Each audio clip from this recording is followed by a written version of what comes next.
Hello, CA football fans. Welcome back to another episode of As the World Turns. Wait, no. The Young and the Restless? No, that's not it. This has gone way over my head. That's right. This week at CA Football, powered by GEICO. Tim, I'm using the soap opera reference. Can't you tell? Okay. Soaps. All right, that's what you're into. It's because there was indeed a lot of twists and turns in Week 12 leading up to what should be a dramatic finish to the regular season this Saturday. Drama all over the place. Yes, it should be another huge week. And look at JMU. 6 straight wins. The Bad Lee show on Saturday yet again. More impressively, Taylor Reynolds, the cornerback, has a game of a lifetime. For some guys, he returns 2 picks, 6 for touchdowns. That never happens in a season for some guys. It happened in one game for him. JMU is rolling right now in another win, and we're going to be talking about the Dukes again in the playoffs. UNH gets on track at home over Delaware. Harold Spears, the tight end, caught 3 touchdowns. They just kept on moving, and another tough loss for Delaware. Their season's not over, though. Of course, we looked at Villanova. They stayed hot over Albany. John Robertson accounted for 5 touchdowns. They can't look William Mary. You can't forget about them right now. The 400th career game for Jimmy Laycock, the 100th career conference win in his coaching. They downed Towson in a handle game, and again, they got back to the run game, and Abdul Sabor had another huge game, 3 touchdowns rushing. It's rivalry now. Turn up the notches a little bit. Hide the kids. Put the wife away. It's a big week for a lot of teams. We got UNH and Maine, Richmond, William Mary, Delaware and Nova, and Albany and Stony Brook, and a lot of irony.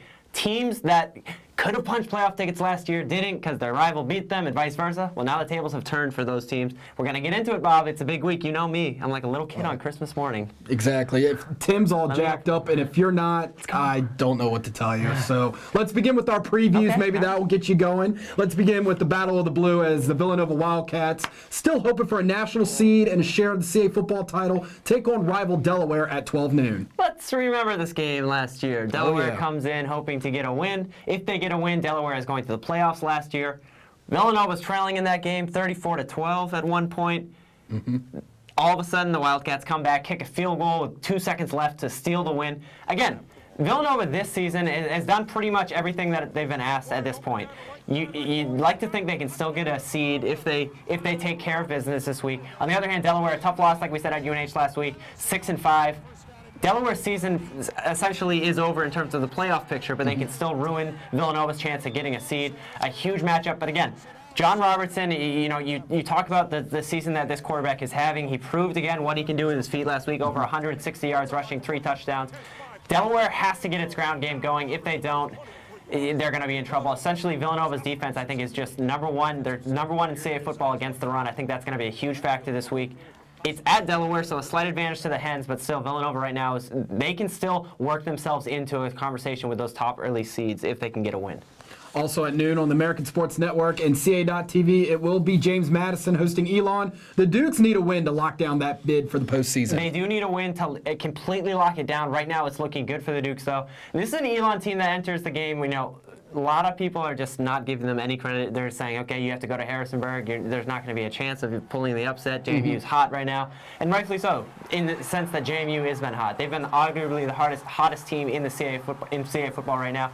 Bad Lee in that offense has just been almost impossible to stop. And look at the defense, too, last week. A very good Richmond team. Yes, Michael Strauss was hurt, but the defense shut out Richmond in the second half, and they're playing out of their minds right now. The confidence and the swagger that this team is playing with right now is scary. I guarantee you no one wants to face them coming up in the playoffs. Again, Elon, I think the key is going to be a fast start. They've been slow in the first and second quarters. If they have any chance in this game, they need to be better in the first quarter. They've been outscored 99-16 on the season. JMU, on the other hand, I just think so many weapons. 10 guys caught a pass last week, including 6 who caught at least 3 passes last week. They can spread the ball over the place, and that's going to give Elon a lot of trouble. A CA football doubleheader on the NBC Sports Network starts at 3:30 with the battle for the Bryce Cowell Musket as Maine hosts New Hampshire. The Wildcats can win the CA football title outright with a win. It's just another great opportunity. The people at NBC are saying, wow, we picked some great games here to end the season with, because they really did. This is a New Hampshire team right now. All the success that they've had, yes, most likely at this point, you can count the Wildcats in the playoffs. Listen to this, though. They've never outright won the CA football title during this stretch. The last time it happened for UNH was in 1994. The last time a CA football team in itself went undefeated was in 2008. That was James Madison, Rodney Landers. He's one of your favorites. I know that. Yep. And, it's almost the exact opposite scenario of last year. Let's remember, Maine came into the game versus UNH last year with 10 wins. Their only loss was to an FBS team like UNH. Their only loss this season has been an FBS team.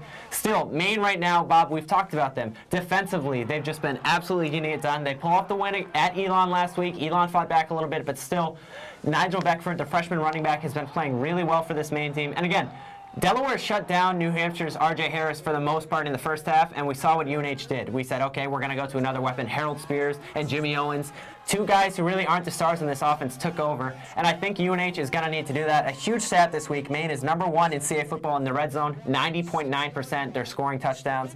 They only have 14 touchdowns, but they make it count. New Hampshire, on the other hand, 84% on the year, but they scored 37 touchdowns. So both of these teams, once they get into the red zone, I think that's going to be a huge key. Maine right now does not score a lot of points per game. If you're going to keep it close versus New Hampshire, you need to make possessions count. You cannot turn the ball over, especially at home. The Black Bears playing in Orono, anything can happen. Absolutely, and they have not won the Bryce Cal Musket in a long time, so they have a lot to play for on Saturday. Then at 7:30 on the NBC Sports Network, William & Mary hosts Richmond for the Capital Cup. Tim, like we said earlier, these two teams aren't just playing for a trophy this season. And it's the same scenario. Last year, William & Mary came into that Richmond game hoping to get a win. All of a sudden, Richmond steals the win, really outplayed them in that game. Seth Fisher had a huge contest, and Richmond ultimately ended William & Mary's season. If William & Mary had won last year, you'd like to think they would have gone to the playoffs. Yep. Richmond finished the year with 6-6. Again, this season, this is a do-or-die, everything on the line situation right now for both of these teams. Yes, Richmond has lost 2 straight games, but you'd like to think in this conference, if you can get to that plateau of wins, that you can go to the playoffs. And the same side for William & Mary. People are saying, oh, look at William & Mary's resume.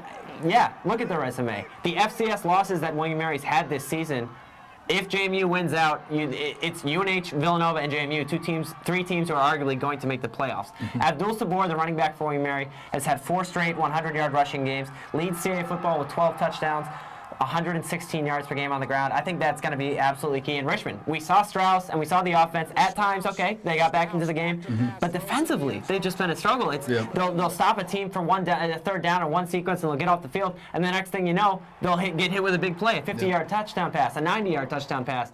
Richmond right now, you can regroup and save the season with a win. On the other hand, William & Mary, talk about a team that can hold its own destiny. If you get a win here, too, there's no question you're in the playoffs. A huge game. I don't know what else you're going to be watching Saturday night. It's the last game in the FCS, too, of the season on 2014. Remember, fans, both of these contests will also be available online via NBC Sports Live Extra. The Week 13 matchups also include Rhode Island hosting Towson at 12:30. Rhode had a really strong effort last week versus Stony Brook. It was 14-14 at the half, and I know this wasn't a very sexy game for people to watch just because of these two teams' records. Rhode fought back in the third quarter. They were down 21-14, and ultimately a fumble return for a touchdown and a long run. 35-14 was the final, but Rhode played a little bit better. The running back is senior Lyle McCombs. How about this, Bob? He had the 3rd most rushing yards in single game history for Rhode Island, 202 rushing yards. They're going to look to him. He's had over 300 yards in his last 2 games. Again, you look at this Towson team, and another really tough loss for them last week. They got behind 21-0 in the first quarter versus William & Mary. Of course, we've talked about it all year. The one constant for this team has been its ground game. Darius Victor got it done last week again, over 100 yards. He's moving into 2000 for his career, and let's remember, he's only a sophomore. Towson right now needs a win to end on a high note. This is a team last year, we keep on talking about it, but this is a team that had so much success last year. Yep. And on the other hand, they're playing a Rhode team who hasn't had a lot of success this year either. Both teams are going to try to establish a run game and end the year on a strong note. These two teams looking for some momentum going into the offseason, and we wrap up our previews today with a similar game at the Empire Clash as Albany hosts Stony Brook at 3:30. And for those thinking this is just a throwaway game, end of the year, I'd say pump the brakes a little bit. This is a Stony Brook team right now. That can, like we said, it sounds stupid to they can end the year on a hard note, Bob. But they really can. You can finish at 6-6, and you can move into next year. Stony Brook returns a lot of talent next year. This is a team that is probably going to be on a lot of people's radar. And you can finish it right now with a great game versus Albany, a rivalry game. So remember, these two teams a couple years back played in the playoffs. There's a little bit of hatred, the 2 New York CA football teams. And Albany, October 25th, they're sitting at their schedule. They're 6-2. And since that stretch, Bob, they've still been stuck at 6 wins. And we knew it was going to be a tough stretch, Delaware, New Hampshire, and Villanova. But it's just really tough for this team. Like Stony Brook, Albany is also returning a lot of youth and a lot of talent next year. Stony Brook has a chance to end at 6-6. Like we said, Albany can end at 7-5.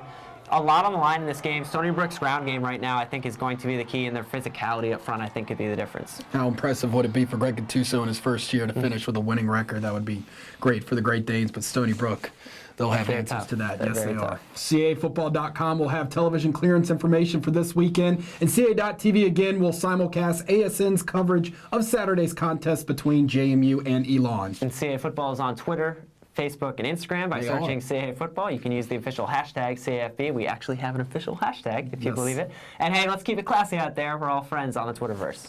We are.